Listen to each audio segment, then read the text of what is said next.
गर्मियों की छुट्टियां शुरू हुई थी और मैं गांव अपने ननिहाल आया था। बचपन से ही ननिहाल आना मेरे लिए सबसे खास रहा है, क्योंकि यहाँ न केवल मम्मी मामा का प्यार मिलता था, बल्कि मामा की बेटी रुचि भी होती थी, जो मेरी हम उम्र और सबसे अच्छी दोस्त थी।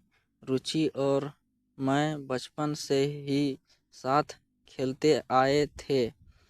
पेड़ पर झूला झूलना, नदी किनारे मछली पकड़ना, आम के बाग में घंटों बैठकर बातें करना, सब कुछ जैसे हमारे बचपन की यादों में बसा हुआ था। लेकिन इस बार जब मैं गांव पहुंचा तो महसूस हुआ कि कुछ बदल चुका है। रुचि अब पहले जैसी छोटी बच्ची नहीं रही। उसकी आंखों में एक अजीब सी चमक थी और मुस्कान में कुछ ऐसा जादू था जो सीधे दिल को छू जाता था।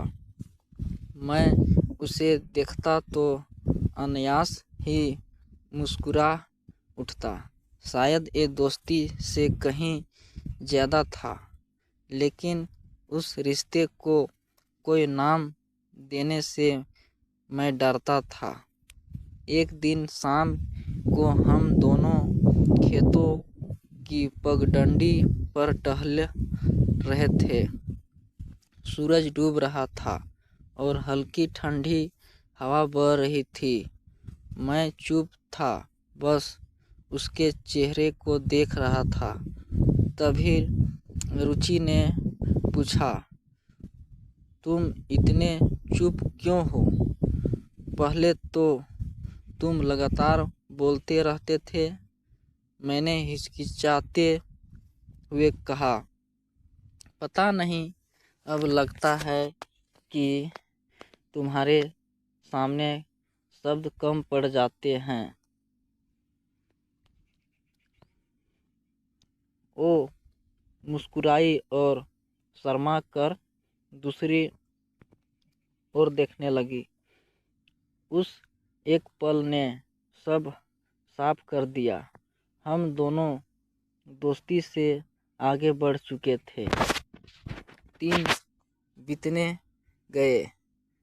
अब हर सुबह की शुरुआत उसके साथ होती और हर शाम की आखिरी बात भी वही होती। हम खेतों के बीच बैठकर भविष्य के सपने देखते। कभी वो कहती,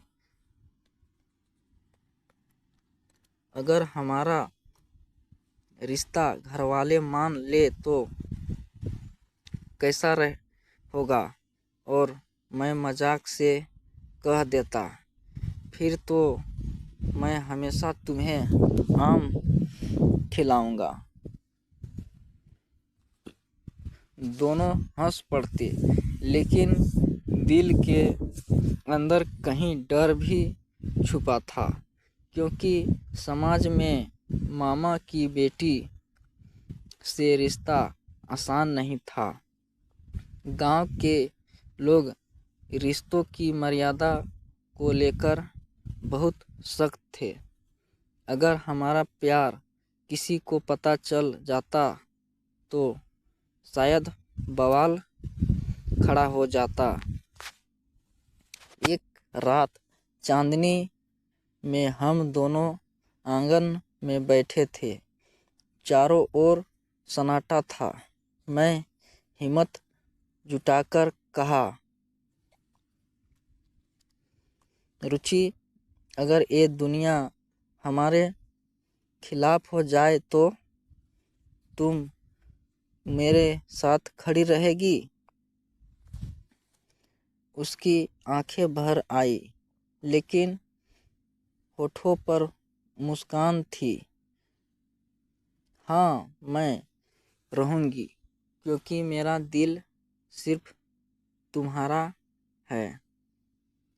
उसकी ये बात सुनकर लगा जैसे पूरी दुनिया जीत ली हो। लेकिन हर प्रेम कहानी आसान नहीं होती। गर्मियाँ की छुट्टियाँ ख़त्म हो रही थी और मुझे शहर लौटना था। विदा के समय उसकी आँखों में आंसू थे। बस इतना कहा, जल्दी लौटना वरना मैं अकेली रह जाऊंगी। मैंने उसे कसकर गले लगाया और वादा किया कि चाहे जितनी मुश्किलें आए मैं उसका इंतज़ार करूंगा। आज भी मैं उस दिनों को याद करता हूँ तो लगता है कि वो पल किसी सपने से कम नहीं थे। शायद हमारा रिश्ता समाज की नज़रों में कभी जगह न पा सके, लेकिन हमारे दिलों में वो प्यार हमेशा जिंदा रहेगा। रुचि मेरी पहली मोहब्बत थी और शायद आखिरी भी थी, क्योंकि दिल की गहराइयों में वो अब भी वैसे ही बसी है जैसे उस चांदनी रात में मेरे सीने से लगी हुई थी।